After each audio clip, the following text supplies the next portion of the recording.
Hello everyone, Mr. Happy here, and welcome to Final Fantasy Bestiary. This series is dedicated towards discovering the history and lore behind Final Fantasy's most iconic creatures and characters. For the next few episodes, we'll be taking a look at the history behind the 3 new jobs coming to Final Fantasy XIV in its first expansion, Heavensward. Let's start off with everyone's favorite, the Dark Knight. The Dark Knight is a job that has been around since the early days of Final Fantasy. Their inspiration likely draws from the Black Knights you often see depicted in medieval stories. With armor painted black to avoid rust and damage, these Black Knights had no master, and would roam the lands both protecting and pillaging villages in order to survive. They are often considered the medieval equivalent of a Japanese Ronin. As you can see, Dark Knights are usually covered in a suit of black armor and wield a sword that has been exposed to the powers of darkness, mostly referred to as dark swords in the earlier titles. Dark Knights even have a signature sword called the Deathbringer, a sword so powerful it can bring weaker enemies death in a single attack. Using this weaponry, they are often considered a great melee frontline capable of dealing massive damage at the cost of low defense and sometimes low speed. Their most memorable ability is Soul Eater, sometimes called Darkness, which absorbs a portion of the Dark Knight's own HP to deal even greater damage. Additionally, they sometimes have magic that allows them to absorb statistics, HP, and MP from their targets, as well as occasionally having access to weak forms of black magic.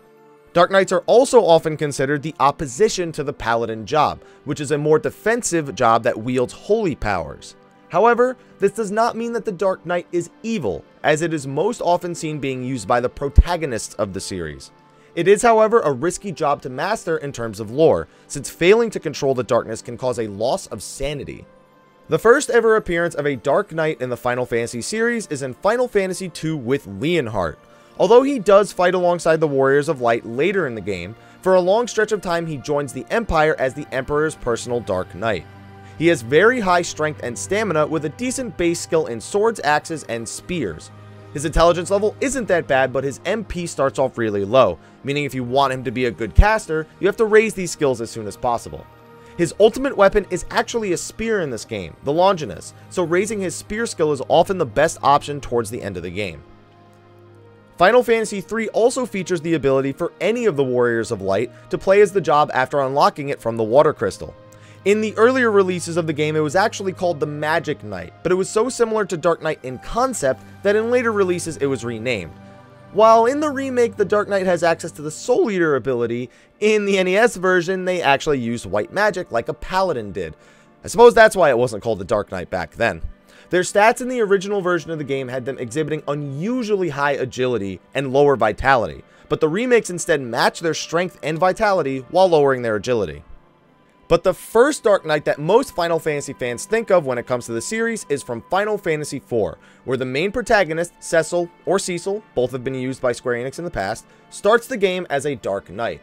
Alongside a battalion of other Dark Knights from Baron, Cecil utilizes the job's dark powers before eventually giving them up to walk the path of the holy as a paladin.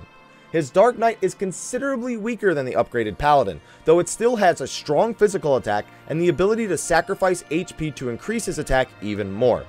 Despite being everyone's favorite Dark Knight, he loses the mantle pretty early on in the game, so if you wish to enjoy him in this form, you'll have to play as him in Dissidia. After Final Fantasy IV, the job would then cease to appear for a long number of games, especially since 6 to 9 didn't utilize the job system like some of the earlier games. Its next appearance in the main series wouldn't come until the Dress Sphere system was introduced in Final Fantasy X-2. Here, the Dark Knight shares most of its common themes and even gains abilities to inflict enfeeblements and grant affliction immunity. Their most popular attack is Charon, which actually has the player sacrifice their own life to deal massive damage to their opponent. For newer players, this is a popular way of beating the boss on the 40th floor of the optional dungeon, the Via Infinito, without breaking the HP limit, that is. As usual, the Dark Knight's physical stats are quite high, with decent health, strength, and physical defense. And now comes Final Fantasy XI, where the Dark Knight job seems to have gained the most adoration across the series. As one of the many advanced jobs in the game unlocked after level 30, the Dark Knight job is unlocked after completing a side quest for the Dark Knight Zaid, who requests you kill 100 enemies in a row using the Chaos Bringer. This sword can then be upgraded one step further to the Deathbringer at level 5 by killing another 100 enemies. Along with great swords, Dark Knights can also wield scythes in this game, which is actually their strongest available weapon type, and cast a variety of magic. Their most popular form of magic is dark magic, which allows them to drain health, MP, and even stats such as technique points or strength. Their affinity for two-handed weapons and heavy armor usually makes them a durable and extremely deadly melee damage dealer, but they quickly become squishy to their enemies when utilizing their skill set, which often reduces defense or sacrifices HP to increase attack power. Some players instead prefer to utilize the Dark Knight's defense and self-sustain in order to tank, though this requires extremely rare and powerful gear, as well as a support structure in place to ensure their safety via the party system. I would also like to briefly mention Final Fantasy XII. While the original game made no use of the jobs, the International Zodiac Job Edition has a job called the Ulan, which was similar to the Dark Knight, minus the fact that it used spears instead of swords. Since Final Fantasy II saw Dark Knights using spears, it seems worth mentioning here. Next up is Lightning Returns Final Fantasy XIII, where the Dark Knight can be unlocked after completing an optional side quest to save the Sinless. The garb itself has two abilities that both consume HP to execute these powerful attacks. While it is a cool garb, by the time the player gets it, they likely aren't too keen on using attacks that sacrifice health. And finally comes Final Fantasy XIV. The Dark Knight job will be implemented in the game's first expansion, Heaven's Word. This interpretation of the job sees it fitting the tank role, making use of two-handed swords and their own MP to manipulate the powers of darkness.